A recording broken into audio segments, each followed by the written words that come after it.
Good morning students. कल हम पढ़ रहे थे methods of production of polarization of light. समतल ध्रुवित प्रकाश प्राप्त करने की विधियां हम पढ़ रहे थे। जो डेली लाइफ में जो प्रकाश स्रोत होते हैं उनसे हमें अध्रुवित प्रकाश ही प्राप्त होता है। जो अपनी पहली विधि थी, पहला मेथड था, वो हमने polarization of light by reflection, परावर्तन से प्रकाश का ध्रुवण किया था। वहां पर हमने देखा था कि जो परावर्तित जो प्रकाश है, रिफ्लेक्टेड जो लाइट है, वो समतल ध्रुवित प्लेन पोलराइज्ड आपको मिल रही थी। वहां से हमें इंपॉर्टेंट एक लॉ भी मिला था, ब्रूस्टर का नियम, ब्रेवेस्टर लॉ। आज हम सेकेंड मेथड पढ़ेंगे, polarization of light by refraction, अपवर्तन द्वारा प्रकाश का ध्रुवण। ठीक है। अब ये जो चैप्टर है आगे का, इसको आपको वीडियो को देखकर नोट करने की जरूरत नहीं है। अब मैं आपको पीडीएफ भेजूंगा, क्योंकि आगे का जो चैप्टर है वो पूरा का पूरा थ्योरेटिकल ही है। ठीक है। तो थ्योरी लिखवाने में टाइम ज़्यादा लगता है। ठीक है। वीडियो भी लंबा हो जाता है, इसलिए आपको यहाँ पर इस वीडियो से केवल समझना है। ठीक है। पीडीएफ आपको मैं शाम तक के भेज दूंगा। ठीक है। ओके, समझना है आपको। तो polarization of light by refraction, जो हमने रिफ्लेक्शन से पढ़ा था, परावर्तन से जो प्रकाश का जो ध्रुवण पढ़ा था, polarization of light by the reflection, उसी को हमें आगे बढ़ाना है। वहां पर हमने देखा था तो जो रिफ्लेक्टेड लाइट रे थी, जो परावर्तित प्रकाश था, वो तो समतल ध्रुवित प्राप्त हुआ था, वो तो प्लेन पोलराइज्ड हमें मिला था। लेकिन जो अपवर्तित प्रकाश था, जो रिफ्रैक्टेड लाइट थी, वो हमें क्या मिली थी? अनपोलराइज्ड मिली थी। अब उसी को हमें क्या करना है, वो जो रिफ्रैक्टेड लाइट है हमें अनपोलराइज्ड मिली थी, उसी को हमें क्या करना है? पोलराइज्ड बनाना है। ठीक है ना। तो वैसे ही हमें ग्लास से एक डेंसर मीडियम लेना है। डेंसर मीडियम यहाँ पर क्या होगा? ग्लास होगा। ग्लास पर हमें अनपोलराइज्ड लाइट को इंसिडेंट करना है, और अगर हम अनपोलराइज्ड लाइट को ग्लास प्लेट पर ब्रूस्टर एंगल पर इंसिडेंट करेंगे, तो हमें पता है कि रिफ्लेक्टेड जो लाइट रे है वो तो हमें टोटली प्लेन पोलराइज्ड मिलेगी, बट रिफ्रैक्टेड जो लाइट रे है वो पार्शियली पोलराइज्ड होगी, वो टोटली पोलराइज्ड नहीं होगी। रिफ्रैक्टेड लाइट रे में दोनों डायरेक्शन में वाइब्रेशन होगी, दो प्लेनों में वाइब्रेशन होगी, प्लेन में भी वाइब्रेशन होंगे और परपेंडिकुलर टू द प्लेन भी होगी। ओके। तो हमें जो पार्शियली जो रिफ्रैक्टेड लाइट मिली है उसको हमें टोटली क्या करनी है? पोलराइज करनी है। वो कैसे करेंगे वो हम यहाँ पर देखते हैं। देखिए, जैसे कोई भी ग्लास का टुकड़ा है, ये हमारे पास कोई ग्लास है, ये ग्लास हो गया, प्लेन ग्लास है, ये प्लेन ग्लास, ये कोई प्लेन ग्लास है। ठीक है। इस पर लाइट इंसिडेंट हो रही है ऐसे। ओके। रिफ्लेक्टेड भी होती है, और ये रिफ्लेक्टेड लाइट रे ऑब्जर्वर के पास पहुंचती है, तो ये ग्लास इसको दिखाई दे रहा है। ऊपर वाली सतह से रिफ्लेक्टेड भी होती है, परावर्तित भी होती है, इसीलिए तो ये ग्लास दिखाई दे रहा है। और रिफ्रैक्टेड भी होती है, ऐसे रिफ्रैक्टेड भी होती है। होती कि नहीं होती? होती कि नहीं होती? हम किसी भी ग्लास को देखते हैं तो हमें ग्लास भी नजर आता है। ग्लास इसलिए नजर आता है, हमें पता है कि कोई भी ऑब्जेक्ट हमें तभी सीन होता है जब उस ऑब्जेक्ट से लाइट है वो परावर्तित होकर, रिफ्लेक्ट होकर हमारी आइज तक पहुंचती है। इसका मतलब ग्लास हमें दिख रहा है, इसका मतलब ग्लास से लाइट है वो रिफ्लेक्ट होकर हमारे पास पहुंच रही है। तो इस नेचर में जितने भी ट्रांसपेरेंट मीडियम है, सबसे क्या होता है? रिफ्रैक्शन तो होगा ही होगा, क्योंकि ट्रांसपेरेंट मीडियम है। अपवर्तन तो होगा ही होगा, लेकिन परावर्तन भी होता है, रिफ्लेक्शन भी होता है, तभी तो वो ऑब्जेक्ट हमें दिखाई देता है। जैसे वाटर है, तो वाटर भी हमें सीन होता है कि नहीं होता? इसका मतलब रिफ्लेक्शन होता है, उससे परावर्तन होता है ऊपर वाली सतह से। ग्लास की बात करें तो आगे वाली सतह से क्या होगा? रिफ्लेक्शन होगा, इसलिए ये ग्लास हमें दिखाई दे रहा है। और हम ग्लास के आर पार भी देख सकते हैं। आर पार दिखना किसको शो कर रहा है? कि लाइट का रिफ्रैक्शन हो रहा है। और ग्लास का दिखना किसको शो कर रहा है? कि प्रकाश का परावर्तन हो रहा है। ठीक है ना। तो इसी प्रकार हमने कल यही देखा था कि अगर मान लो कोई ग्लास प्लेट है, ये ग्लास प्लेट है, इस पर अगर मान लो अनपोलराइज्ड लाइट इंसिडेंट हो रही है, दो डायरेक्शन में वाइब्रेशन है ना, तो ये तो हमें प्लेन पोलराइज्ड मिल जाएगी, रिफ्लेक्टेड तो ठीक है। परावर्तित प्रकाश को हमें समतल ध्रुवित प्राप्त होगा, लेकिन ये जो प्रकाश है वो हमें अनपोलराइज्ड मिला था कि नहीं मिला? ये पार्शियली अनपोलराइज्ड होगा या पार्शियली पोलराइज्ड होगा, टोटली पोलराइज्ड नहीं होगा। तो ये तो हमने कॉन्सेप्ट पढ़ लिया है कि भी रिफ्लेक्शन से हम पोलराइज कर रहे हैं, ठीक है ना। ब्रूस्टर एंगल पर इंसिडेंट होगा तो ये होगा, बट ये जो है रिफ्लेक्टेड लाइट रे है, इसको हमें पोलराइज करना है, ठीक है ना। ये पार्शियली होगा, पार्शियली। जैसे मान लो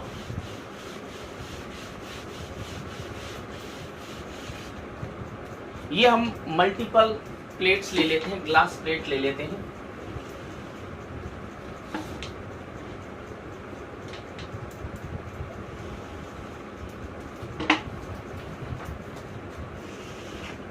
ऐसे हमने 4 ग्लास प्लेट ले ली,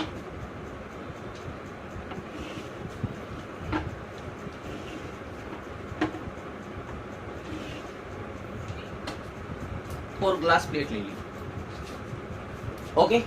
अब देखिए इस पर जो है वो ऐसे अनपोलराइज्ड लाइट इंसिडेंट हो रही है, इस पर अनपोलराइज्ड लाइट इंसिडेंट हो रही है ऐसे, दोनों डायरेक्शन में वाइब्रेशन है कि नहीं है? एक ही जगह शो कर लिया, कोई प्रॉब्लम?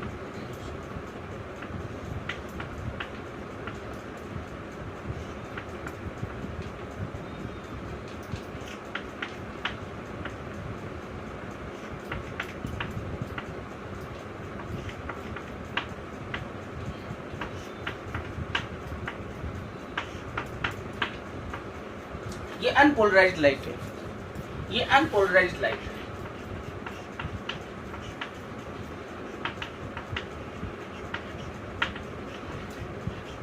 ये अध्रुवित प्रकाश है,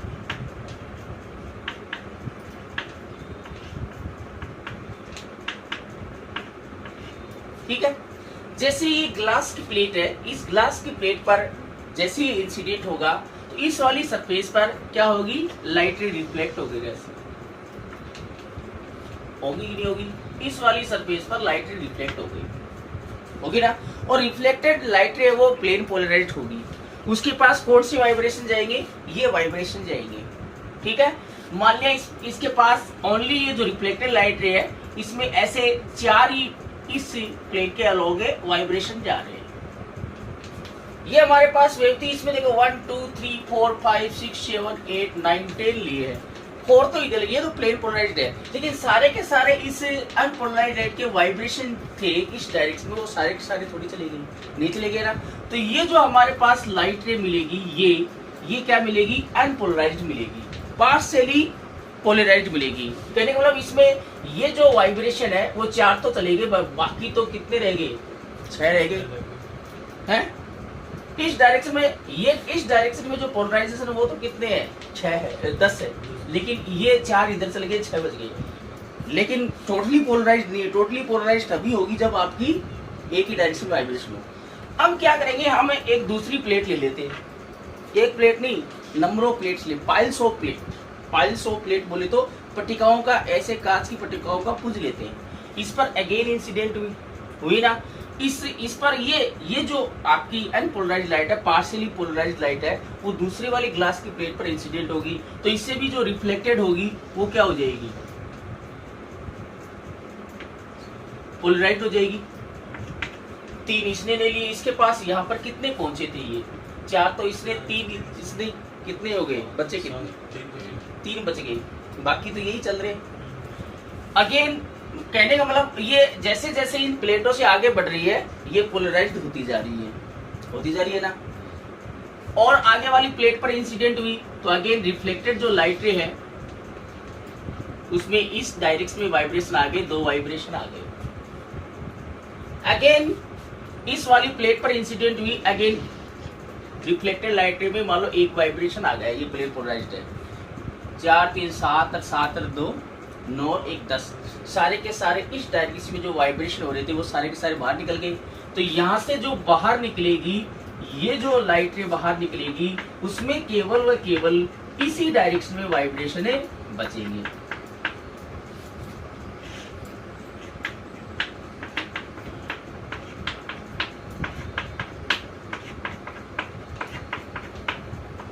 ये आपको प्लेन पोलराइज्ड लाइट मिलेगी।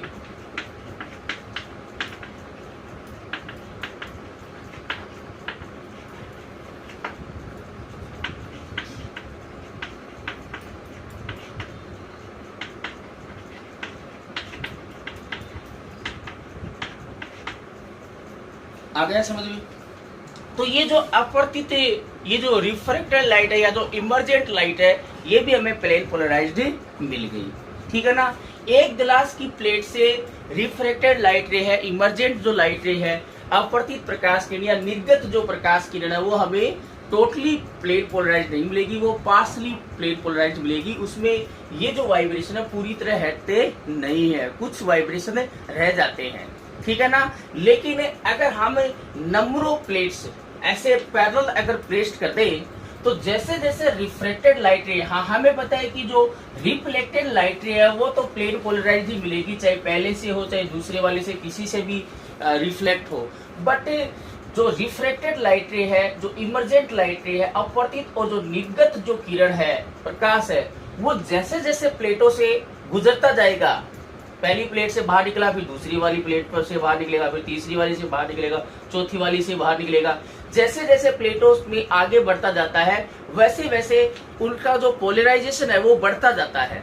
ठीक है ना? और अंत में जो लास्ट वाली जो प्लेट होगी उससे हमें ये सारे के सारे जो इस डायरेक्शन में वाइब्रेशन थे, परपेंडिकुलर प्लेन, वो सारे के सारे रिफ्लेक्टेड हो गए। हमें केवल क्या मिली? जो इमर्जेंट जो लाइट मिली है, जो हमें रिफ्रैक्टेड लाइट मिली है, जो हमें निर्गत और अपवर्तित प्रकाश मिला है, वो हमें केवल इसी डायरेक्शन में वाइब्रेशन मिले हैं, तो ये प्लेन पोलराइज्ड हो जाएगी। ठीक है ना? तो इस प्रकार से हम रिफ्लेक्शन से भी क्या पोलराइजेशन कर सकते हैं। लेकिन रिफ्लेक्शन के लिए हमें क्या करना पड़ेगा? एक ग्लास की प्लेट नहीं, नंबर ऑफ ग्लास प्लेट्स को ऐसे पैरेलल अरेंज करना पड़ेगा। ठीक है ना? एक ग्लास प्लेट पे तो हमें पता है कि कोई भी अनपोलराइज्ड लाइट है वो किसी ग्लास प्लेट पर अगर ब्रूस्टर कोण पर इंसिडेंट होती है, यहाँ पर एंगल ऑफ इंसिडेंट देखें तो एंगल ऑफ इंसिडेंस ये क्या होगा? आईपी होगा। क्या होगा? आईपी। सभी सरफेस पर ये जो एंगल ऑफ इंसिडेंस है वो आईपी ही होगा। कितना होगा? आईपी होगा। ठीक है? तभी तो ये रिफ्लेक्टेड रे है वो हमें क्या मिलेगी? प्लेन पोलराइज्ड मिलेगी। ये परावर्तित किरण है वो समतल ध्रुवित प्राप्त होगी। ठीक है ना? तो अगर एक ग्लास प्लेट की बात करें तो कोई भी अद्वित प्रकाश अनपोलराइज्ड लाइट है वो किसी ग्लास प्लेट पर इंसिडेंट होती है, किस एंगल पर? ब्रूस्टर एंगल पर। देन रिफ्लेक्टेड लाइट रे है वो तो हमें plane polarized, totally plane polarized, पूर्णतः समतल ध्रुवित प्राप्त होगी। लेकिन जो अपवर्तित है या निर्गत जो प्रकाश किरण है, जो आपको रिफ्रैक्टेड और इमर्जेंट लाइट है, वो पार्शियली पोलराइज्ड मिलेगी। उसमें इस डायरेक्शन में जो वाइब्रेशन है वो सारे कंप्लीटली पोलराइज्ड नहीं होंगे, इधर वाली डायरेक्शन में नहीं जाएंगे। ठीक है ना? इसलिए एक प्लेट से काम नहीं चलेगा। अगर हम इस प्रकार से कई ग्लास की प्लेट को एक दूसरे के पैरेलल रखकर, ठीक है, हम जो अनपोलराइज्ड लाइट है उसको पहले वाले ग्लास की प्लेट पर इंसिडेंट करवाए, तो रिफ्लेक्ट जो ईच प्लेट से लाइट रे क्या होगी? रिफ्लेक्टेड होगी। और रिफ्लेक्टेड तो हमें प्लेन पोलराइज्ड मिलेगी। बट जो इमर्जेंट और रिफ्रैक्टेड लाइट रे है, जो निर्गत और अपवर्तित प्रकाश किरण है, वो जैसे जैसे इन ग्लास प्लेटों से आगे बढ़ती जाती है वैसे वैसे उनका पोलराइजेशन बढ़ता जाता है। जैसे इसमें देखें तो इसमें क्या है? कितने बचे? इस डायरेक्शन में 6 बचे। आगे गए तो 3 और निकल गए, कितने बचे? 3 ही बचे। ठीक है ना? पोलराइज्ड होती जा रही है। आगे गए 2 और निकल गए, कितने बचे? 1 बचा। इसमें गया 1, पूरी की पूरी पोलराइज्ड हो गई। हमें कहने का मतलब ये है कि इस डायरेक्शन में जो वाइब्रेशन है वो हटाने हैं। ठीक है? वो हटेंगे कैसे? जब ये ब्रूस्टर एंगल पर इंसिडेंट होता जाएगा अगेन अगेन। तो अंत में जो लास्ट वाली जो प्लेट है उससे हमें टोटली पोलराइज्ड लाइट मिल जाएगी। तो हम रिफ्लेक्टेड, ये रिफ्लेक्टेड लाइट, परावर्तित प्रकाश तो हमें पोलराइज्ड मिल ही रहा है, अपवर्तित प्रकाश भी हमें, जो रिफ्रैक्टेड लाइट है वो भी हमें प्लेन पोलराइज्ड मिल जाती है। ठीक है ना? समझ में आ गया? ओके, इसको आप वीडियो से भी समझ सकते हो। यहाँ पर एक वीडियो चल रहा है, उससे आपको यही दिख रहा है कि ये जो अनपोलराइज्ड लाइट इंसिडेंट हो रही है, तो जैसे जैसे ये प्लेटों पर आगे बढ़ती जाती है वैसे वैसे इस डायरेक्शन में जो वाइब्रेशन है वो इधर चले जाते हैं। केवल ये जो वाइब्रेशन है वही आगे बढ़ते जाते हैं, ठीक है ना। और अंत में लास्ट वाली प्लेट से ऐसे आपको प्लेन पोलराइज्ड लाइट मिलेगी, वो आप वीडियो से देख सकते हो, ठीक है ना। ओके, समझ में आ गया ये?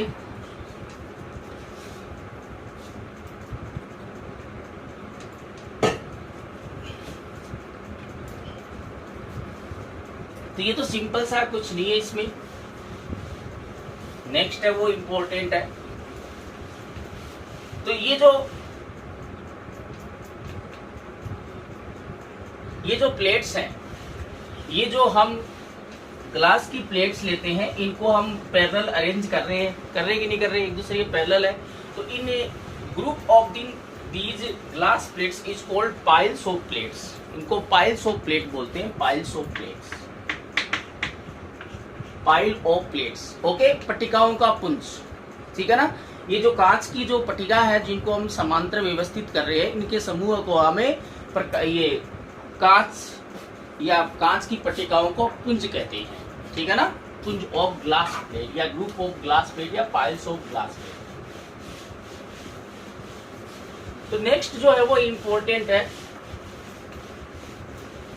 थर्ड जो मेथड था वो है पोलराइजेशन ऑफ लाइट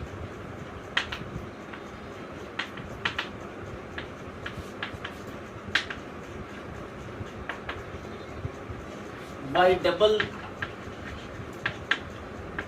रिफ्रैक्शन।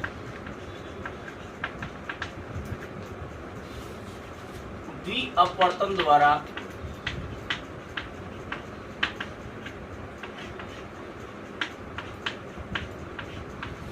प्रकाश का ध्रुवण।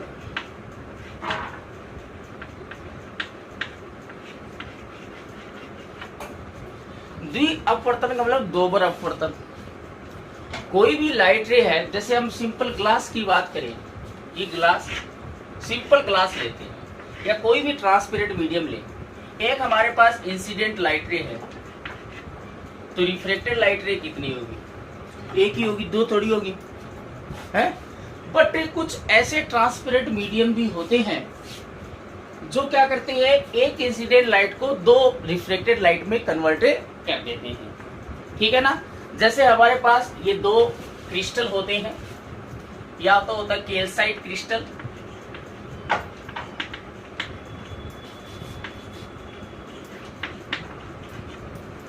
और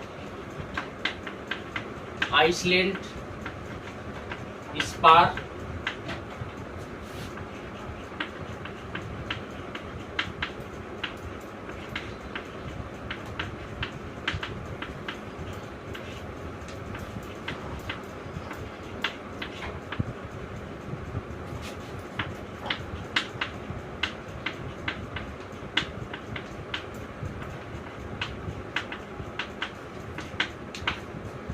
ये नाम आपको याद रखना चाहिए। कैल्साइट क्रिस्टल है, ये ट्रांसपेरेंट ही होता है।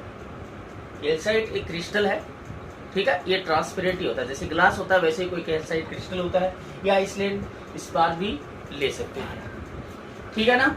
अगर मान लो कोई अनपोलराइज्ड लाइट है, वो कैल्साइट क्रिस्टल पर, देखिए ये हमारे पास कोई कैल्साइट क्रिस्टल है, ये कैल्साइट क्रिस्टल है, ठीक है ना।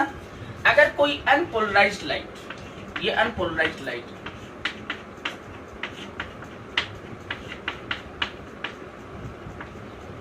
ये अनपोलराइज्ड लाइट होगी ना, किसी कैल्साइट क्रिस्टल पर इंसिडेंट होती है, तो इंसिडेंट लाइट रे तो एक ही है।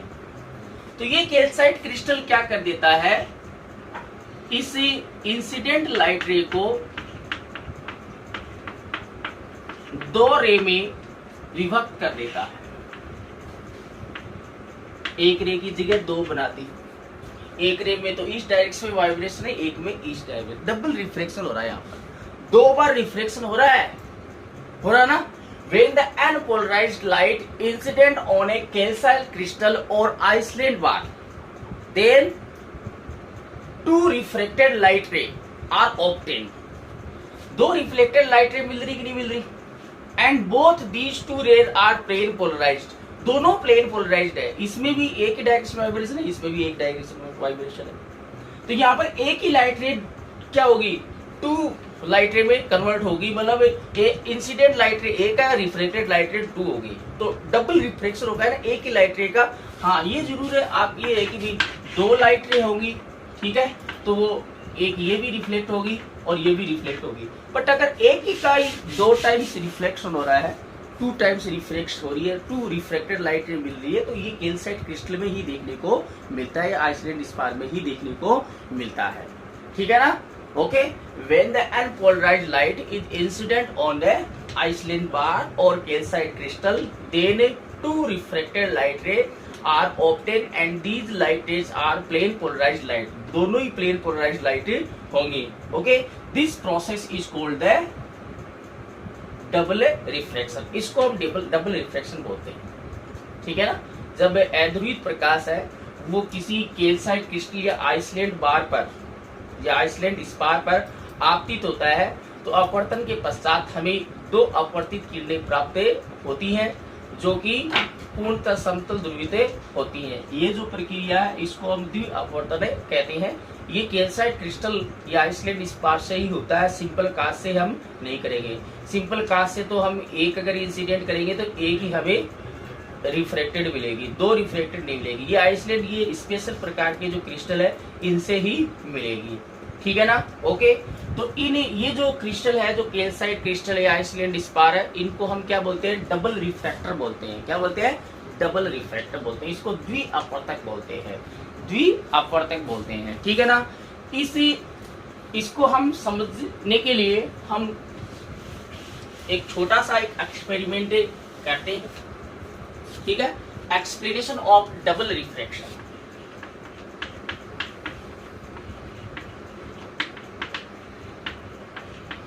इसको हम समझते हैं।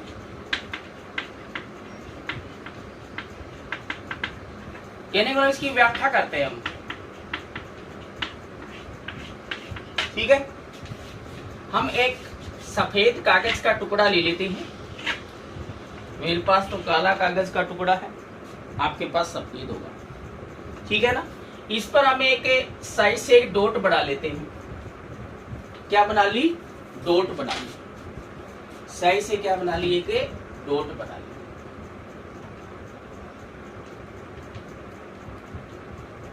ठीक है, साइड से डॉट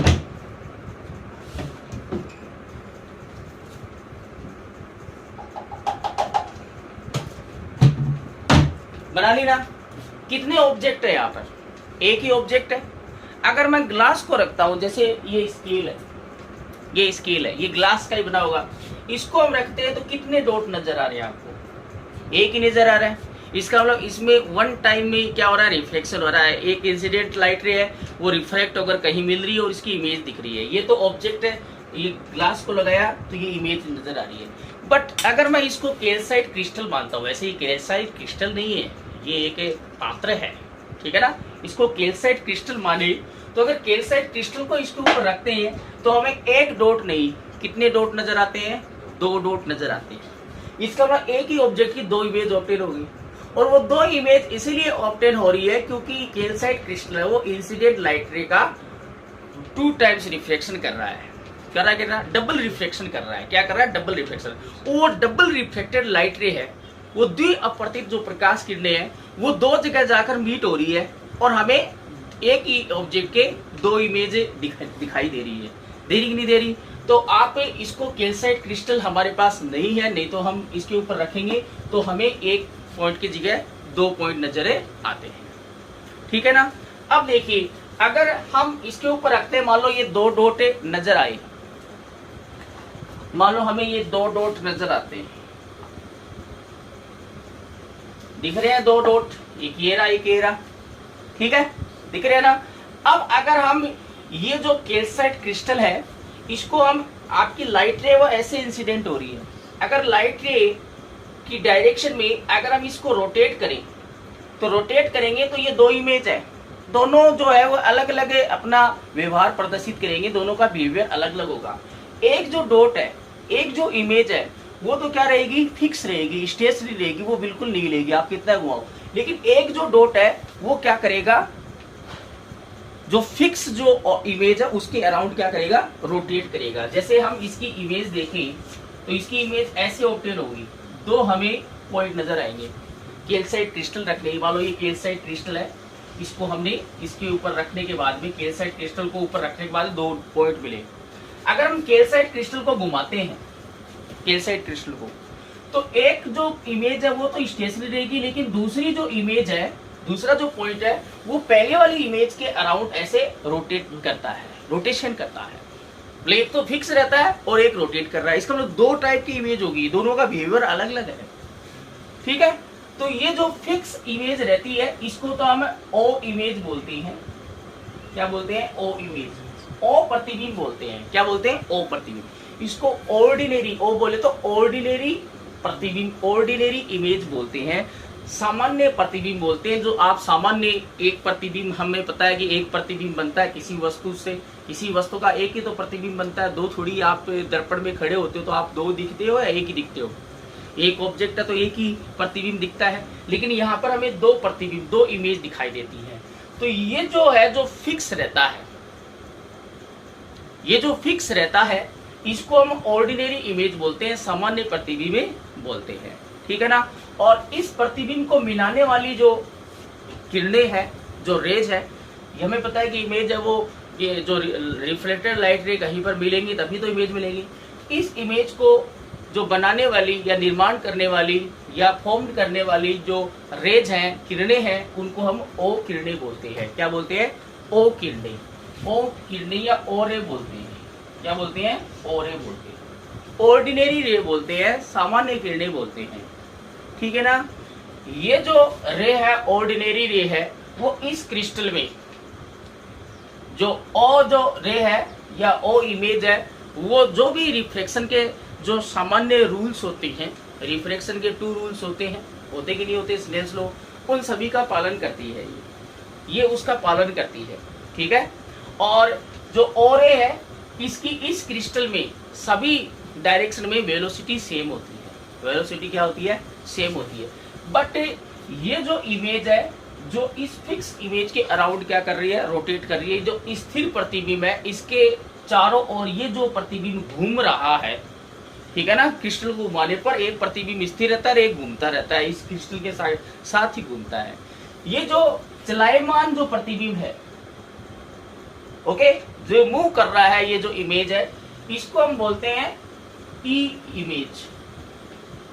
क्या बोलते हैं, ई इमेज बोलते हैं, एक्स्ट्रा ऑर्डिनरी इमेज। ये एक्स्ट्रा ऐसा अद्भुत काम कर रहा है, ये है कि नहीं है? तो इसको ई इमेज, एक्स्ट्रा ऑर्डिनरी इमेज बोलते हैं। ठीक है ना। और इस इमेज को बनाने वाली रे को हम क्या बोलेंगे, ई रे बोलेंगे। क्या बोलेंगे, ई रे बोलेंगे।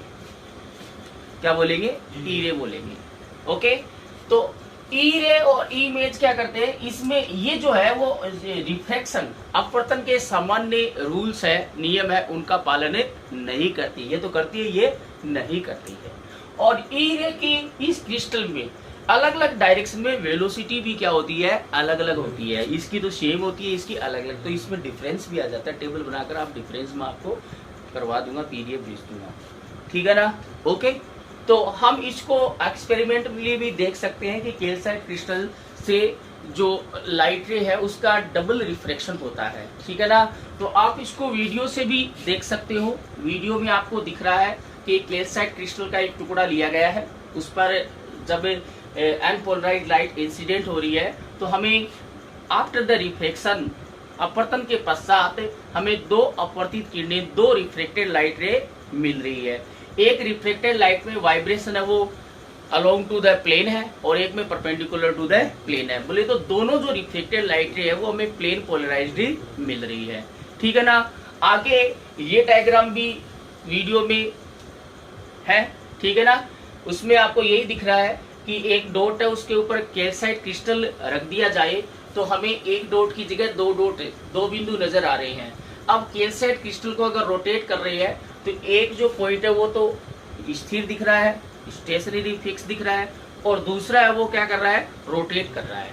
जो स्टेशनरी है, जो स्थिर है, इसको हमें ओ इमेज बोलते हैं। जो इमेज स्टेशनरी या फिक्स रहती है उसको ओ इमेज, जो स्थिर रहता है उसको हमें ओ प्रतिबिंब बोलते हैं।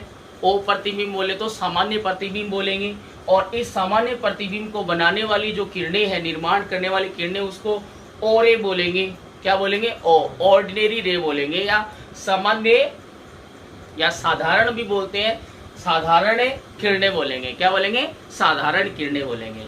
ठीक है, लेकिन जो प्रतिबिंब चलायमान होगा, जो इस स्थिर प्रतिबिंब के चारों ओर चक्कर लगाता है, उसको हम क्या बोलते हैं, ई इमेज बोलते हैं, एक्स्ट्रा ऑर्डिनरी प्रतिबिंब बोलते हैं, एक्स्ट्रा ऑर्डिनरी इमेज या असाधारण प्रतिबिंब बोलते हैं। और इस असाधारण प्रतिबिंब को बनाने वाली जो किरणें है उसको असाधारण किरणें या ई रे बोलते हैं। ठीक है ना।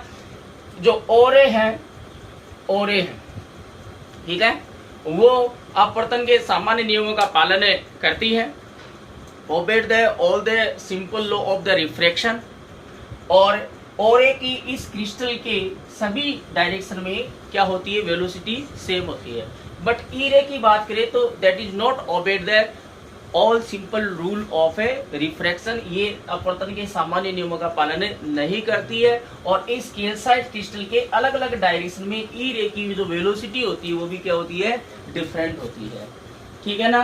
ओके, ये समझ में आ गया, आप वीडियो से भी देख सकते हो। ठीक है, ओके। तो ये इसका एक्सप्लेनेशन हो गया। हम इसको एक्सप्लेन कर लिया कि वास्तव में कैल्साइट क्रिस्टल से एक नहीं, हमें डबल, दो अपवर्तित किरणें, दो डबल रिफ्लेक्टेड लाइट रे मिलती है। ओके और नॉट ओके, ओके। अब देखिए, अब इससे रिलेटेड हम एक इंस्ट्रूमेंट पढ़ेंगे जो इस डबल रिफ्लेक्शन पर बेस्ड होगा, द्विअपवर्तन पर आधारित होता है। ठीक है ना।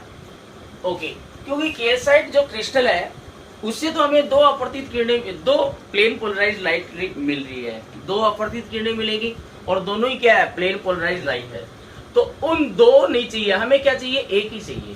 तो एक को हटाना पड़ेगा, एक को क्या करना पड़ेगा, हटाना पड़ेगा।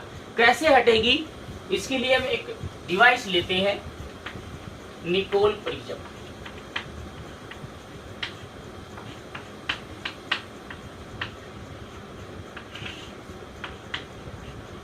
प्रिज्म अलग चीज है, निकोल प्रिज्म अलग चीज है। ठीक है ना। अगर प्रिज्म आए तो आप निकोल प्रिज्म मत कर देना, ये अलग है, वो अलग है। जैसे पिछले वाले चैप्टर में हमने प्रिज्म पढ़ा था ना, वो प्रिज्म अलग है, ये निकोल प्रिज्म है। ठीक है ना। Very very important, board exam में 4 नंबर का क्वेश्चन पहले भी आया हुआ है, दोबारा भी पूछ सकते हैं। निकोल प्रिज्म क्या है, एक ऑप्टिकल डिवाइस है। ओके, इसकी डेफिनेशन देखते हैं। An optical device by which we can obtain the plane polarized light. इससे हम प्लेन पोलराइज्ड लाइट ही ऑब्टेन करते हैं। कैसे करेंगे वो हम इसकी वर्किंग में देख लेंगे। ठीक है ना।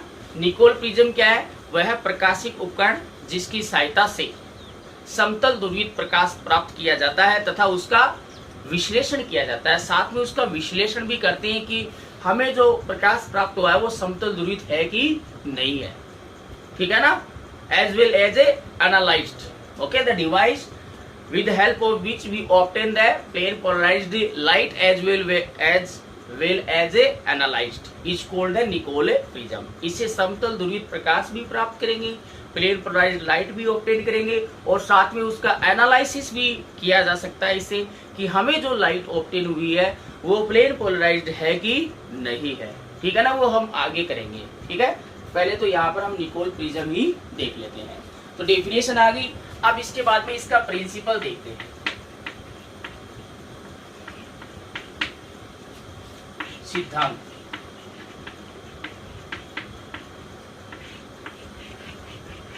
किस प्रिंसिपल पर वर्क करता है ये इंपॉर्टेंट है। 1 नंबर का क्वेश्चन यहां से भी उठ के आ सकता है। Okay, Nicol prism is works on which principle. 1 number का क्वेश्चन आ गया। Nicol prism is works on which principle, double refraction. किस पर? Double refraction. Nicol prism is works on the principle of a double refraction. जो हमने ऊपर double refraction पढ़ा है कि कोई भी अनपोलराइज्ड लाइट अगर कैल्साइट क्रिस्टल पर इंसिडेंट होती है तो आफ्टर द रिफ्रैक्शन हमें दो रिफ्लेक्टेड लाइट रे ऑब्टेन होती है और both reflected light ray are plane polarized light. Okay, तो डबल रिफ्लेक्शन के प्रिंसिपल पर वर्क करता है। Okay, Nicol prism is based on the principle of double reflection. Okay, Nicol prism जो है वो द्वि अपवर्तन के सिद्धांत पर कार्य करता है। कैसे करेगा वो हम आगे देखेंगे।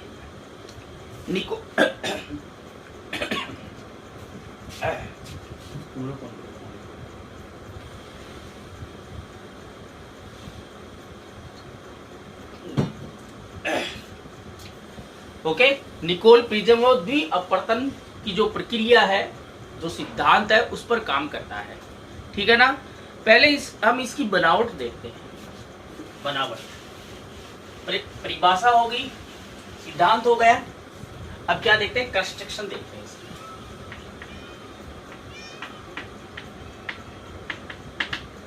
बनावट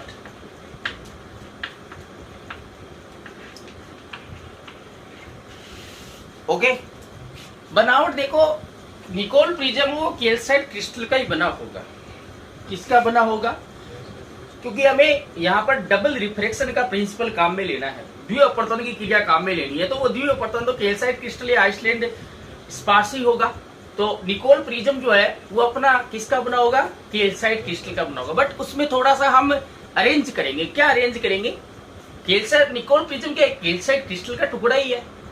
ओके, लेकिन Nicol prism, for the formation of the Nicol prism we use a calcite crystal which have length 3 times more than the width।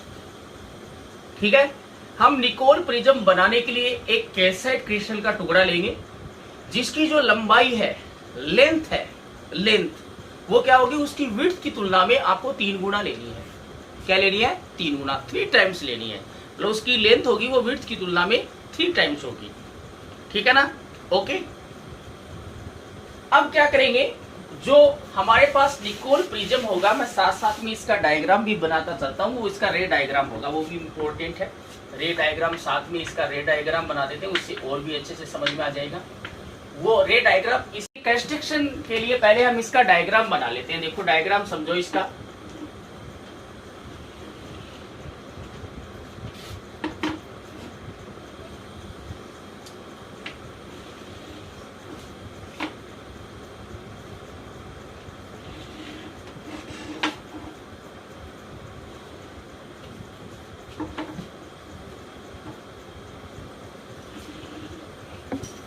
ये हमारे पास एक कैल्साइट क्रिस्टल का टुकड़ा है।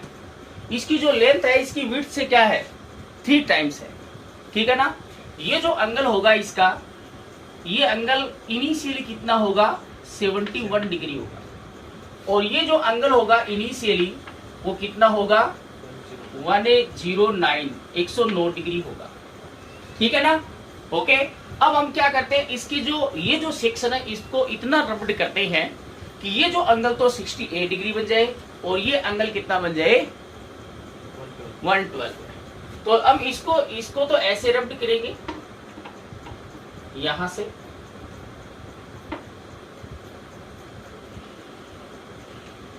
तो ये जो एंगल है अपना कितना बन जाएगा? ये जो एंगल है वो अपना 68 डिग्री बन जाएगा। ठीक है, इसको ऐसे नीचे वाले साइड से हम रब्ड करेंगे, तभी तो इंक्रीज होगा। ये तभी तो इंक्रीज होगा ना। ये एंगल कितना बन जाएगा अपने पास? ये एंगल अपना बनेगा 112 डिग्री बन जाएगा। ठीक है, इतना रब्ड कर रहे हैं इसको। देखो मैं इसको ऐसे यहाँ पर ऐसे बढ़ा देते हैं, इतना इसको घिस दिया हमने, इतना घिस दिया इसको। इधर वाले इस वाली साइड को घिसकर एंगल कम हो गया, इस वाले घिसकर एंगल ज्यादा हो गया। हो गया कि नहीं हो गया? ओके, कहने को निकोल प्रिज्म में हमारे पास जो कैल्साइट क्रिस्टल का टुकड़ा होगा उसमें ये एंगल 68 डिग्री होना चाहिए, ये 112 डिग्री होना चाहिए, ठीक है ना। अब क्या करते हैं, अब इस हमारे पास ये है A B C T, okay. Initially हमें क्या करना है, कैल्साइट क्रिस्टल का टुकड़ा लेना है जिसकी लेंथ है वो उसकी विड्थ की तुलना में 3 टाइम्स होगी। अब इसके जो आगे वाले जो सेक्शन है, जो फ्लक है, जो सरफेस है, हम इनको इतना घिसते हैं कि जो इनकी एंगल जो है वो 71 डिग्री और 19 डिग्री से ग्राउंडेड होकर या घिस कर 68 डिग्री और 112 डिग्री हो जाए, ठीक है ना। अब क्या करते हैं, इसको डायगोनली इसके विकर्ण के अनुदिश हम इसको 2 भागों में काटना है। काट दिया ऐसे काटना है, अलग अलग कर दिया, काट दिया। काटने के पश्चात हम क्या करते हैं, इन दोनों कटे हुए भाग पर पॉलिश कर देते हैं। क्या कर देते हैं, पॉलिश। दोनों काट दिया, अलग अलग पॉलिश कर दिया। पॉलिश करके इनको एक ट्रांसपेरेंट, हमारे पास एक ट्रांसपेरेंट सीमेंट होगी, अमूजा सीमेंट नहीं, ट्रांसपेरेंट सीमेंट होगी। क्या होगी, ट्रांसपेरेंट सीमेंट होगी।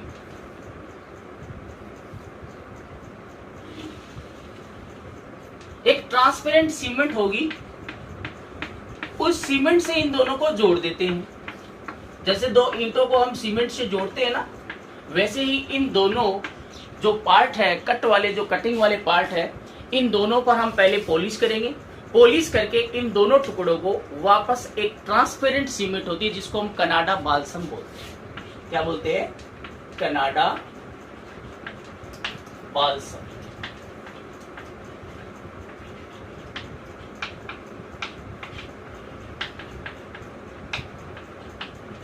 कनाडा बाल्सम सीमेंट से इसको जोड़ दिया वापस, ट्रांसपेरेंट होगा ये जो कनाडा बाल्सम सीमेंट है वो ट्रांसपेरेंट है, ठीक है ना। अब क्या करते हैं, इसके ऊपर और नीचे वाले जो फलक है, इसको और इसको यहां पर और यहां पर काली पॉलिश कर दी जाती है। क्या कर दी जाती है, ब्लैक पॉलिश।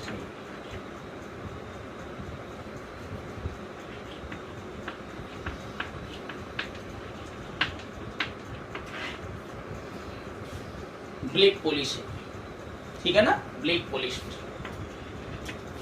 काली पॉलिश कर दी यहाँ पर और यहाँ पर काली पॉलिश कर दी। और काली पॉलिश है तो काली सतह पर अगर प्रकाश किरण आपतित होती है तो वो अब्जॉर्ब हो जाती है, हो जाती नहीं हो जाती। अब ये जो एंगल होता है, ये एंगल इसमें, ये जो एंगल बनता है इसमें, ये एंगल वो 90 डिग्री बनता है। कितना बनता है, 90 डिग्री बनता है इसमें, ओके ओके। तो ये कंस्ट्रक्शन है कनाडा बाल्सम सीमेंट, ये सॉरी निकोल प्रिज्म में। अगेन इसकी कंस्ट्रक्शन हम देखें तो कंस्ट्रक्शन में ही है, we take a piece of a calcite crystal whose length is 3 times more than their width, okay. हम एक कैल्साइट क्रिस्टल का टुकड़ा लेंगे जिसकी लेंथ है, जिसकी लंबाई है वो उसकी चौड़ाई की तुलना में 3 गुना अधिक होगी, ठीक है ना। अब क्या करते हैं, इसके जो फ्रंट जो आपके क्या है, साइड्स है, ओके, या सरफेसेस है, इनको हम इतना घिसते हैं, इतना ग्राउंडेड करते हैं कि इनके जो एंगल है कोरस्पॉन्डिंग 68 डिग्री, ये सॉरी 71 डिग्री और 109 डिग्री, ये घिसकर कितने हो जाए, 68 वाला तो 71 डिग्री वाला तो 68 हो जाए और 109 वाला 112 डिग्री हो जाए, ओके। आफ्टर दैट हम क्या करते हैं, इसको डायगोनली विकिरण के अनुदिश 2 भागों में कट कर देते हैं और कटिंग जो भाग है उन पर हम पॉलिश कर देते हैं। क्या कर देते हैं, पॉलिश। और पॉलिश करने के पश्चात इनको हम क्या करते हैं, एक ट्रांसपेरेंट सीमेंट होती है जिसको हम कनाडा बाल्सम बोलते हैं, उनसे वापस इनको चिपका दिया जाता है। ये जो लेयर है वो कनाडा बाल्सम की है, ठीक है ना। ये भी ट्रांसपेरेंट ग्लास, ये कैल्साइट है, ये भी कैल्साइट का टुकड़ा है और ये भी ट्रांसपेरेंट है, ठीक है ना।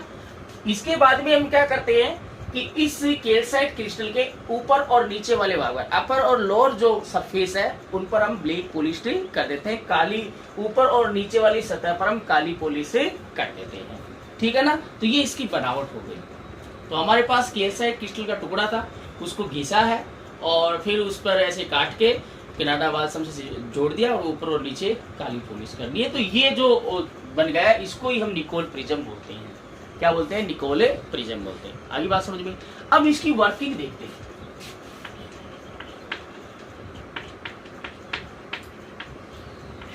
क्रियाविधि, किस प्रकार से ये समतल ध्रुवित प्रकाश प्राप्त करेंगे इससे, वो आप देखो। ओके, अब देखो, हमें पता है, देखो हम क्या करते हैं, हम ये जो AB सरफेस है, इस निकोल प्रिज्म की जो AB सरफेस है, इस पर हम अध्रुवित प्रकाश को आपतित करवा देते हैं। ये अध्रुवित प्रकाश है।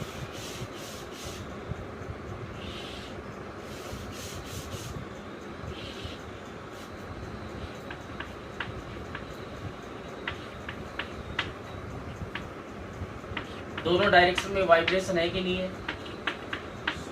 अरे है कि नहीं है? नहीं है। ये अनपोलराइज्ड लाइट है। समझना इसको अच्छे से, वेरी सिंपल। ये अध्रुवित प्रकाश हो गया।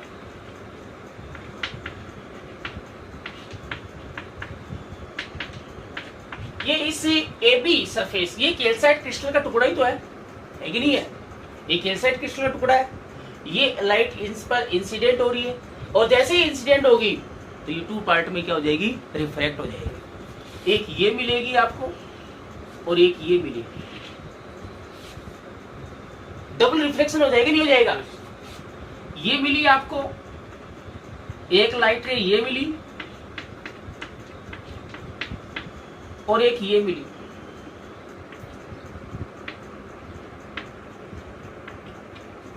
ओके और नॉट ओके? इसको हम ई रे बोलेंगे। इसको क्या बोलते हैं? ई रे। हमें पता है कि 2 रे मिलेंगी आपको।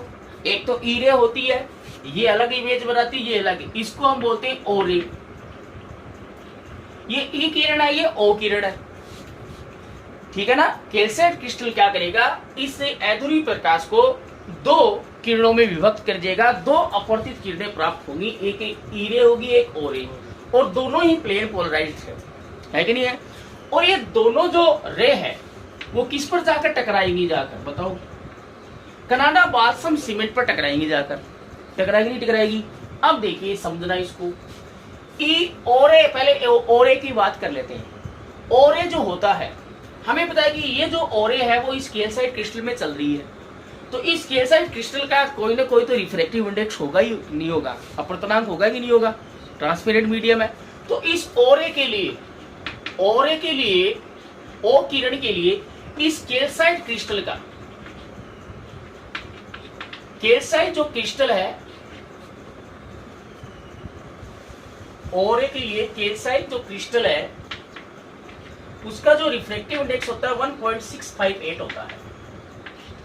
कितना होता है? ओरे के लिए कैल्साइट क्रिस्टल का जो रिफ्रैक्टिव इंडेक्स है, अपवर्तनांक है, वो 1.65 से 8 होता है। ओके? और इस कनाडा बाल्सम सीमेंट का, ये जो कनाडा बाल्सम सीमेंट है, कनाडा बाल्सम जो है, उसका रिफ्रैक्टिव इंडेक्स क्या है? 1.55। ओके और नोट ओके? कहने का मतलब ये ओरे है, यहां पर चल रही है तो उसका रिफ्लेक्टिव इंडेक्स 1.658 है। जैसे इस पर इंसिडेंट हुई तो 1.55 में इंसिडेंट होगी। ज्यादा रिफ्लेक्टिव इंडेक्स से कम रिफ्लेक्टिव इंडेक्स में जाएगी, जाएगी नहीं जाएगी? ज्यादा रिफ्लेक्टिव इंडेक्स बोले तो डेंसर मीडियम, सघन माध्यम, और ये क्या होगा? विरल। इसका मतलब और एक किस माध्यम से किस माध्यम में? देखो ये भी ट्रांसपेरेंट मीडियम है, ये एक ट्रांसपेरेंट मीडियम से दूसरे ट्रांसपेरेंट मीडियम, एक पारदर्शी माध्यम से दूसरे पारदर्शी माध्यम में जा रही है। हमें ये देखना है कि ये सघन से विरल में जा रही है कि विरल से सघन में जा रही है। इस कैल्साइट क्रिस्टल के लिए और एक का जो रिफ्लेक्टिव इंडेक्स 1.658 है और इस कनाडा बाल्सम के लिए 1.55 है। तो ये ओरे जो है वो डेंसर टू रेयर मीडियम में जा रही है। कहां जा रही है? डेंसर टू रेयर मीडियम में। टोटल इंटरनल रिफ्लेक्शन, पूर्ण आंतरिक परावर्तन की 2 शर्त थी। प्रकाश किरणें है वो कहां से कहां जानी चाहिए? सघन से विरल में जानी चाहिए। Light ray should be travel from denser to rare. क्या ये डेंसर टू रेयर जा रही है? और अरे जा रही कि नहीं जा रही, सगन से विरल में जा रही है ना। ये जो ओरे है इस पर ये जो इंसिडेंट एंगल होगा वो ग्रेटर देन क्रिटिकल एंगल होगा। क्या होगा? Greater than critical angle. तो एक तो ये rarer to denser to rarer जा रही है, विरल से सघन माध्यम में जा रही है, और ये आपतन कोण का जो मान होगा वो क्रांति कोण से अधिक होगा। तो ये जो ओ रे है वो रिफ्लेक्ट नहीं हो जाएगी क्या टोटली, इस जो कनाडा बाल्सम से टोटली क्या हो जाएगी? रिफ्लेक्ट हो जाएगी। होगी कि नहीं होगी? रिफ्लेक्ट होकर किस कौन सी वाली सरफेस पर इंसिडेंट होगी? ब्लैक सरफेस पर। ब्लैक सरफेस क्या करेगी? आ मेरे पास, मैं तेरे को सबक सिखाती हूँ, ठीक है, ये ऑब्जर्व कर लेगी, इसको कर लेगी नहीं कर लेगी? और ये गायब की नहीं, और ये गायब हो गई ना, होगी ना। अब ई रे के लिए और ए का तो काम तमाम हो गया, हो गया कि नहीं हो गया? वो तो ये ब्लैक की जो सरफेस है वो उसको ऑब्जर्व कर लेती है। अब बची ई रे।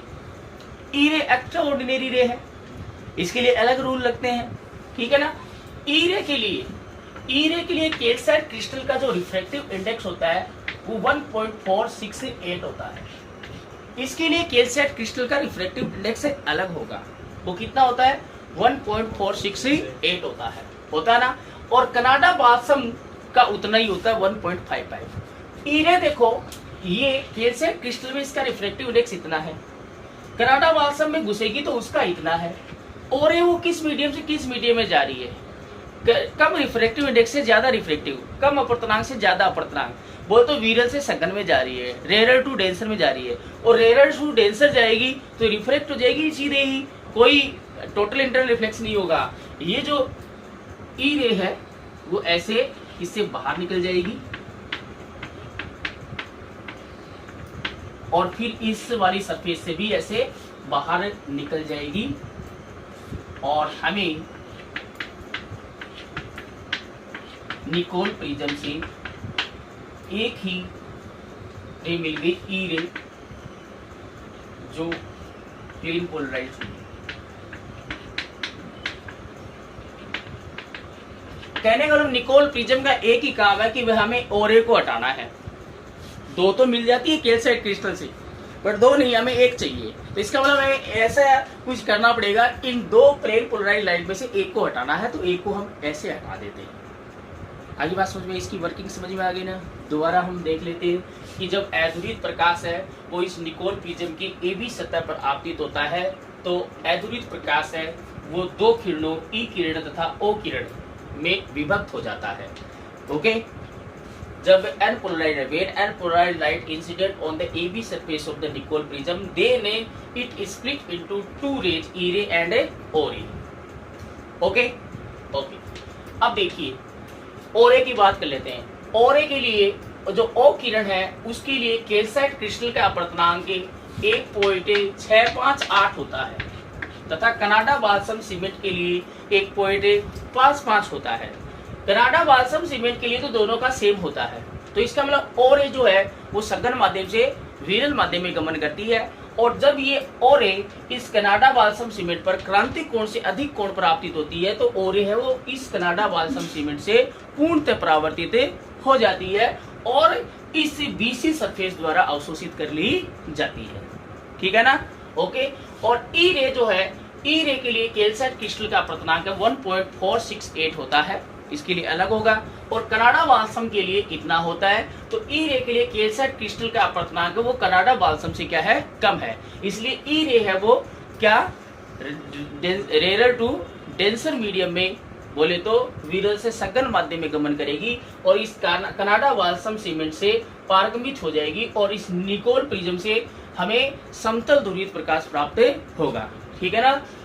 देखिए, refractive index of the calcite crystal for the O ray is 1.658, okay, which is more than the refractive index of the Canada balsam cement 1.55, okay, so that the O ray is stable from the denser to rarer medium. Okay, when this O ray is incident on the Canada balsam cement at the angle greater than the critical angle, then it totally reflect from the Canada balsam cement, and after the total internal reflection it absorbed by the black surface. Okay, तो O ray क्या होगी? Remove हो गई। Okay, and the refractive index of the calcite crystal for the E ray is a 1.468, which is less than the refractive index of the Canada balsam cement 1.55. So the E ray is stable from the rarer to denser medium. Okay, that's why the E ray is emergent from the Canada balsam cement and obtain the plane polarized light from the Nicolet prism. Okay, very simple, कुछ नहीं था इसमें, आ गया समझ में? Okay, तो अपना ये कंप्लीट होगा। अब हमारा एक मेथड और बचा है, डाइक्रोइजन, पोलराइजेशन ऑफ लाइट बाय डाइक्रोइजन, ठीक है ना। उस पर भी हम एक इंस्ट्रूमेंट पढ़ेंगे जो पोलराइड होगा। तो ये बोर्ड एग्जाम में 4 नंबर का आया हुआ है, इसकी डेफिनेशन, ठीक है, फिर इसके प्रिंसिपल, इससे भी क्वेश्चन आ सकता है, फिर इसका कंस्ट्रक्शन, फिर इसका ये रे डायग्राम, पूरा डायग्राम बनाना है, और उसके बाद में इसकी वर्किंग। ओके, वेरी सिंपल, एक बार पढ़ते ही याद हो जाएगा। ये आपको पीडीएफ भेज देंगे शाम तक, अभी मैं लैपटॉप लेके बैठूंगा, बना देंगे मिनटों में, ठीक है बच्चों, धन्यवाद।